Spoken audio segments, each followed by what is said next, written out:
What's good, everyone? You're listening to the pilot episode of the That's Textbook Sports podcast. Hopefully, y'all enjoy this episode, and hopefully, in the near future, this podcast can be more of a daily thing. But for right now, this podcast is going to be available on Fridays and the weekend on my Twitter page, YouTube channel, Spotify account at That's Textbook Sports. So be sure to give me a follow there. And we got a great episode for y'all today. Going to be talking about, can Geno Smith repeat what he did last year and cement himself as a top quarterback in the league? Who knows? We'll find out. Also, you're going to get to find out my 5 under-the-radar breakout candidates for this upcoming season. Like I said, we got a great episode. Stay tuned. You're not going to want to miss it. Let's get into it. So the question at hand is, can Geno Smith repeat what he did last year and cement himself as a top quarterback in this league? As it pertains to repeating what he did last year, absolutely. I absolutely think he can repeat what he did last year. Last year, he has DK Metcalf on the outside, an area code wide receiver, can win the jump ball, good for 1,000 yards. He's got Tyler Lockett, who can win in the slot and outside. Super reliable number 2, quarterback's best friend. He also had rookies, Kenneth Walker, fantastic running back, Abraham Lucas, solid job at right tackle, Charles Cross from Mississippi State, solid year as a rookie left tackle. Going to be excited year 2 from them. What makes or breaks this offense, and not necessarily makes or breaks this offense, but what holds this offense back a little, I think is going to be the interior of that offensive line. If they can shore that group up to be average to above average, I think we're going to see this offense become one of those top high-scoring, prolific offenses, especially when you consider they just drafted Jackson Smith and Jigba out of Ohio State, whose teammates at Ohio State were Garrett Wilson, Chris Olave, both high draft picks in the first round in 2022. Both have said Jackson Smith and Jigba is better than them. Oh, and I forgot to mention, they added Zach Charbonnet, physical running back out of UCLA. Many have compared him to Nick Chubb. I like that comparison, and we all know with Pete Carroll, he's going to want to establish the run, set that tone. That's the kind of running back he's looking for. That's the Pete Carroll system, even looking back to the Marshawn Lynch days. So they have the talent, and I think when you look into the scheme of things, talking about the playbook, they made things, I think the system for Geno is perfect for him because it's real simple reads. If that one's not there, he goes back or he dumps it off. It's going to be a lot of wide zone stretch run and a lot of play action off that wide zone stretch run. And when you consider those 3 wide receivers, you consider DK Metcalf, he's a contested catch wide receiver. Then you also factor in Tyler Lockett, intermediate to short wide receiver and good on the long ball. And Jackson Smith and Jigba's route running, who I think he's going to be a great route runner in this league. That's just so much space for that offense. They're going to have so many things at their disposal that the offensive coordinator can use. They're going to be a great offense. And then you factor in the running backs that they have, Kenneth Walker, Zach Charbonnet, both young running backs who can handle the rock. It's going to be a fun offense to watch. And I would not be surprised if they're one of the top offenses in the league. So can he repeat what he did last year? Let's go back. Last year, he completed 69% of his passes, threw for 4,000 yards, 30 passing touchdowns, 100.3 passer rating, and they've added that talent. Yes, he can repeat what he did last year. Can he be a top 10 quarterback in the league? Maybe even a top 12 quarterback? I don't know. I mean, if he repeats what he did last year he finished in fantasy as the quarterback 9. He threw for 4,000 passing yards. 69 completion percentage. You get those numbers. If he were to do that, and I look at the top quarterbacks in the league, you've got obviously Mahomes, Joe Burrow, Justin Herbert, Jalen Hurts. And I think in the NFC, I think he's definitely cracks the top 5 for quarterbacks in the NFC. And you look at the AFC, they've got so many great quarterbacks and young great quarterbacks too. You got Trevor Lawrence in there. So I can see him possibly sneaking into the top 12, top 10. That's going to be a stretch.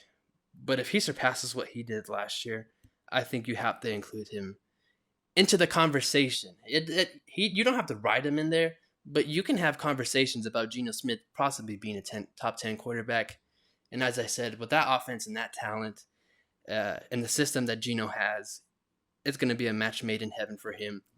And I think based on their trajectory and how they rose to the top, I think it could be very similar to Jalen Hurts. Remember Jalen Hurts in Philadelphia? Best offensive line in recent memory.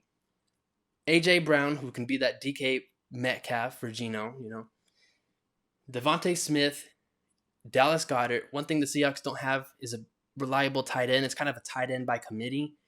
But then you add in that Jackson Smith and Jigba, who's a great route runner, and I think is a Jamar Chase type talent. Man, I think similar trajectory into how they rose into their prime and for Geno, or how they rose to stardom for Geno and Jalen Hurts.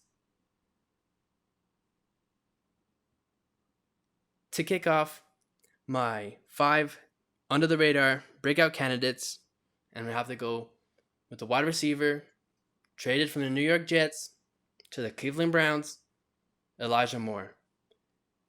Many in the Cleveland Browns organization have spoken really highly of Elijah Moore and just the overall talent he has. I think when I watched the film, he's one of the more underrated route runners in this league. I think the fit in Cleveland is so ideal for him. I like how in training camp they're using him out of the backfield. I think if you get him on a Texas route against a linebacker with his route running, good riddance. I think Deshaun Watson is going to go back to playing like the way he used to in Houston. And you add Amari Cooper alongside Elijah Moore with the Browns offense and the pieces that they have, Nick Chubb. It's going to be a match made in heaven for Elijah Moore. And for some reason, it just necessarily didn't work out in New York.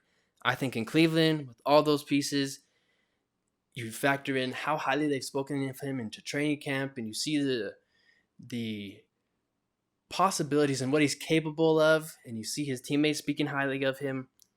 I think he's due for a big year in Cleveland. If you play fantasy football, I've done a couple drafts, getting him in the late rounds, sometimes undrafted. You're definitely going to want to pick him up. He'll be a solid pickup.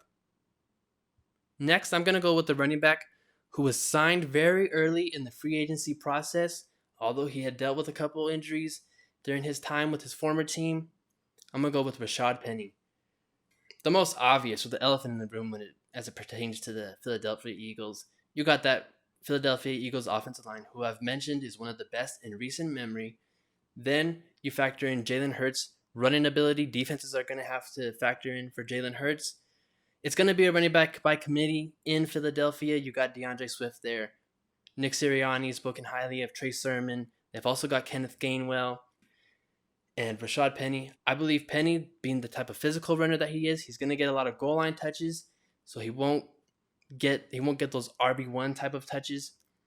But if he can stay healthy, and I think we get too a little predictive of trying to predict injuries, if he can stay healthy, that Philadelphia Eagles offense, expect a big year.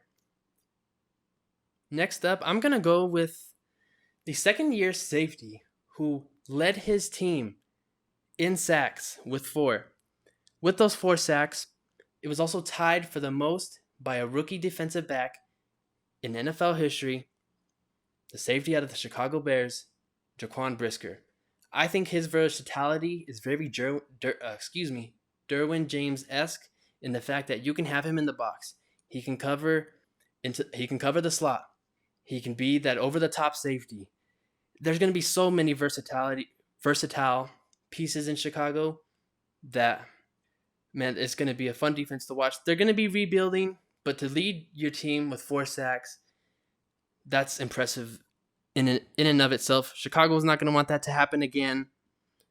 But watch out for his versatility, and I think a big year from him puts him into the conversation of being in that elite tier of the Justin Simmons, the Derwin James, the Minka Fitzpatricks of the world. Next up is another second-year player, was second among all rookies in sacks. The only one who was above him is his teammate, Aiden Hutchinson. My next breakout candidate, James Houston. When I watched the film on James Houston, man, he really surprises me. He's got some creativeness to his pass rush skill set that I really like and I think is underrated. For a 6th-round pick to be second among all rookies in sacks is pretty impressive.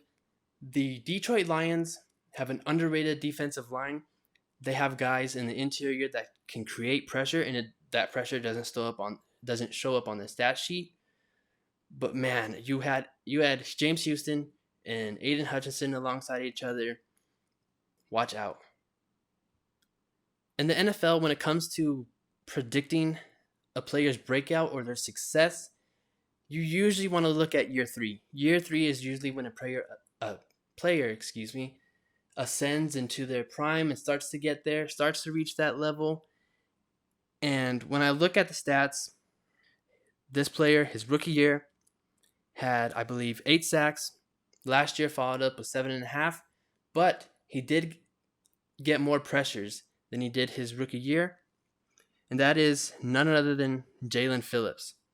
Jalen Phillips, coming out of college, raw prospect, great athleticism. He had a really impressive rookie year. Last year had an 87.7 PFF grade.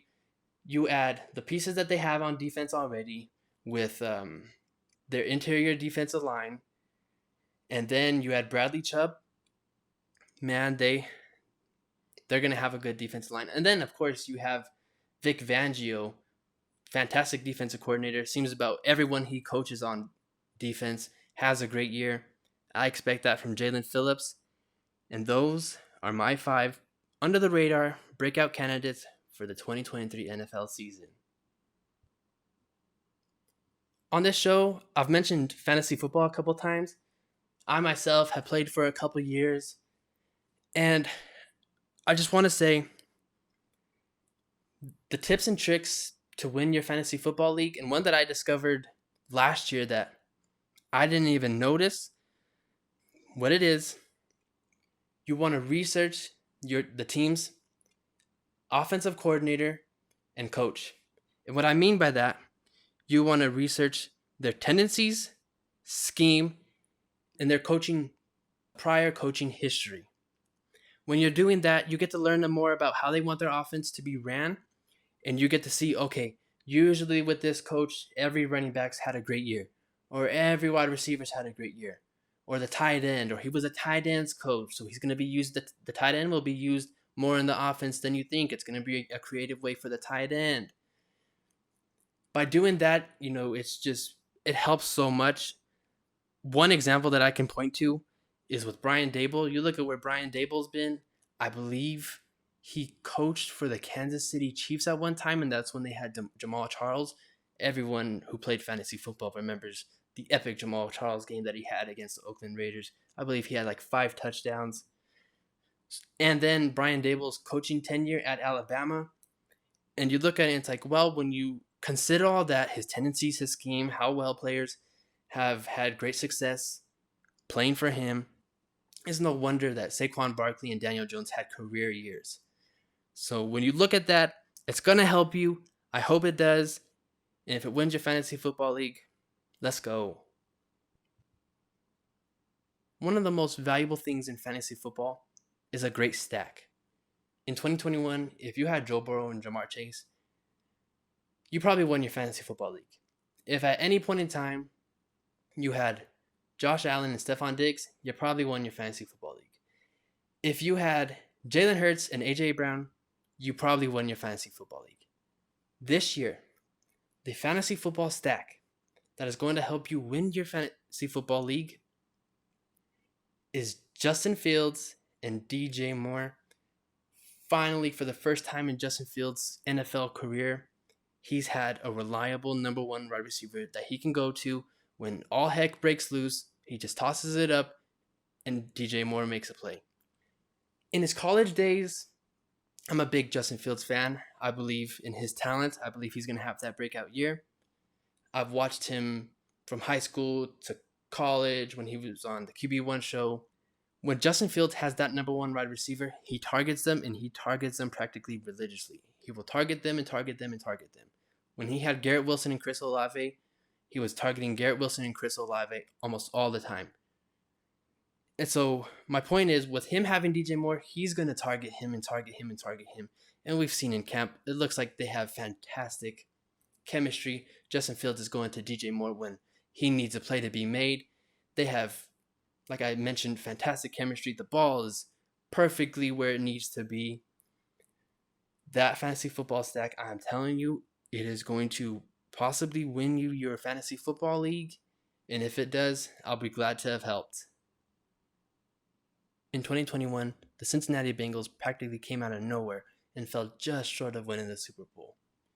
Last year, the Philadelphia Eagles came out of nowhere and they too fell just short of winning the Super Bowl. Who is that team in 2023? I'm going to go with the Seattle Seahawks. Looking at their schedule, they're going to have to play the Rams twice. The Rams, I think, are in a rebuilding stage. They're going to have to play the Cardinals twice. Many have them, including myself, picking within the first 5 picks of this upcoming draft. And looking at the rest of their schedule, they're going to have some tough games. They'll have a tough game against the Lions, tough game against the Bengals, another tough game. They're going to have to play the 49ers twice. That's going to be tough, but I do believe they'll split one of those games. Have to play the Cowboys. But beyond that, I see a lot of winnable games for them. Maybe a couple 50-50 games where they drop some against the Ravens, maybe the Commanders, Browns, Giants, a tough one against the Lions, as I've mentioned. But I think they're that team that surprises a lot of people in 2023. Got some good talent defensively. Tariq Woolen, great cornerback, great rookie year. They've also got Draymond Jones in free agency. He's a stud. Drafted Devon Witherspoon really high in the draft. So they have the offense and the defense to make it work. They have the coaching staff to make it work. I think they'll be that team that comes out of nowhere, surprises a lot of people, maybe not necessarily wins the Super Bowl and falls just short like the Eagles and the Bengals in the previous years, but definitely a team that'll surprise a lot of teams. And when I look at the rest of the NFL, I'm just not as confident in a lot of these other teams, especially teams that come out of nowhere, come from the blue, and surprise a lot of people. Thanks for tuning in to the That's Textbook Sports podcast. Be sure to give me a follow on Twitter, Spotify, YouTube channel at That's Textbook Sports. Thank you.